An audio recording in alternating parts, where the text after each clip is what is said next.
Throughout the night, they marched on central Beijing. Students from every university in the city, their calls for greater political freedom growing bolder by the hour. In April 1989 in Beijing, China, Chinese General Secretary of the Communist Party Hu Yangbang died to a heart attack not long after he was forced to resign from office.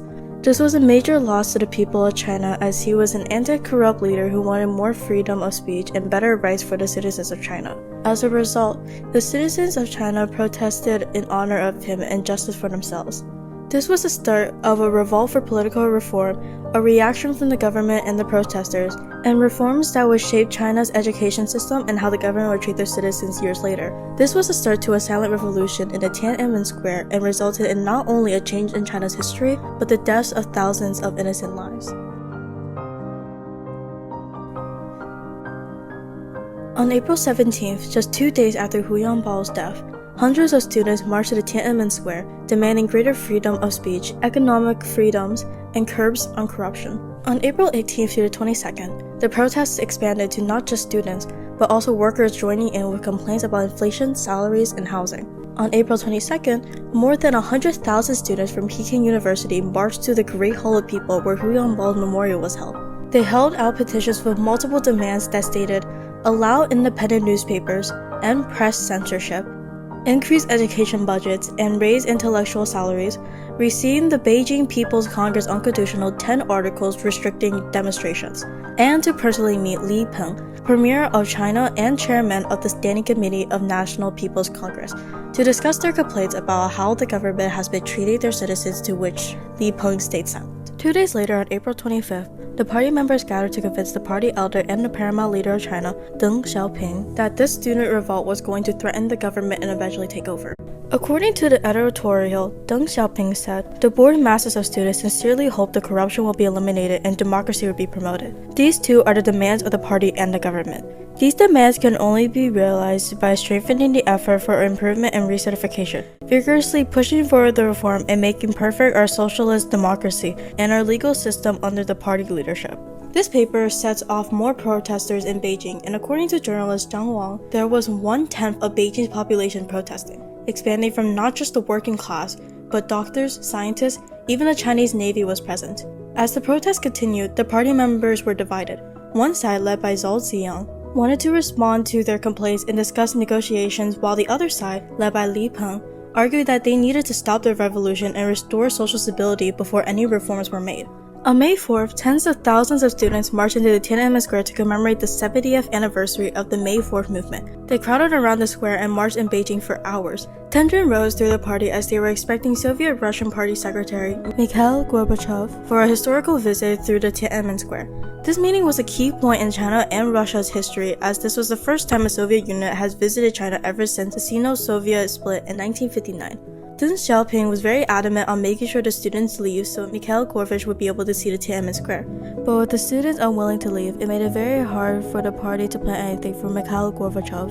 As the days passed and citizens anticipating Mikhail Gorbachev's arrival, the protesters began to start a hunger strike to represent how the government has been ignoring their needs and requests. This hunger strike not only gained many protesters who joined them, it also gained support and sympathy for those who have lost family from starvation years ago. On May 15th, Mikhail Gorbachev arrived in China for the first Sino-Soviet summit since 1959.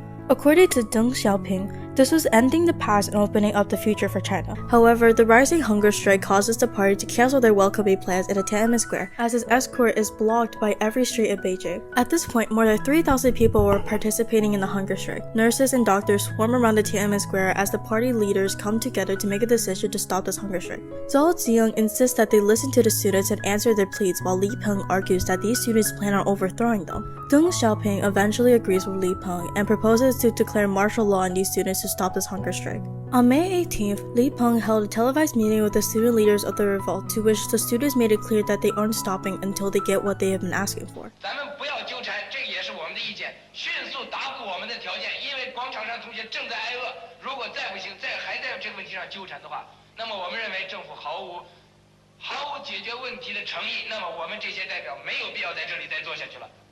On May 19th, the student leaders hear of the upcoming declaration of martial law and call off the hunger strike. Instead, they called for a mass sit-in in the Tiananmen Square. This alone gained 1.2 million supporters from people like police officers, military workers, and even industrial workers. Zhao Ziyang comes out to Tiananmen Square and urges them to leave and appeal for compromise. 这一天等人回答的你们满意这一天，里面的早结束。谢谢同志。 Later on that night, Li Peng declares martial law. 大的革命的先烈用鲜血创造出来的中华人民共和国的前途和命运，都面临着严重的危险。 On May 20th, PLA, People's Liberation Army troops, tried to enter Beijing with the order of getting the protesters out of the square but not to hurt them. However, they were blocked by protesters, and as they blocked the path, they bribed the soldiers with food and water and tried to convince them to leave. According to Orville Schell, a journalist in China at that time, he states, "You had these touching moments of people appealing to the army to join them and feeding them and giving them water and saying, you know, could be your son, could be your daughter."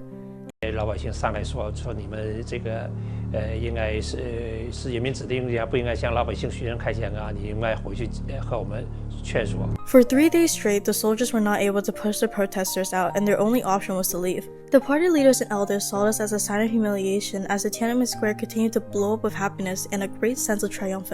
At this time, Deng Xiaoping sent armed troops to each district in the country. On June 3rd, word got around that troops were marching into Beijing.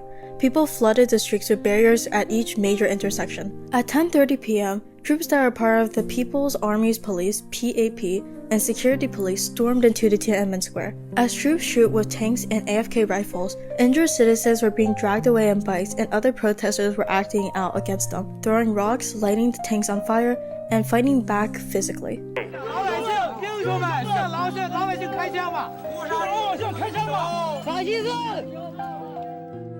At 1 a.m., the PLA troops arrived on the orders of not to kill but to clear the area by 6 a.m. Many citizens fled in the early morning with major injuries. Beijing hospitals were filled, and it's said that an estimate of 300 to 2,000 people died that night and over 6,000 were injured. The PLA troops continued to watch over for hours on end, making sure no one came in and no one came out. And on June 5th, the army had complete control over Beijing.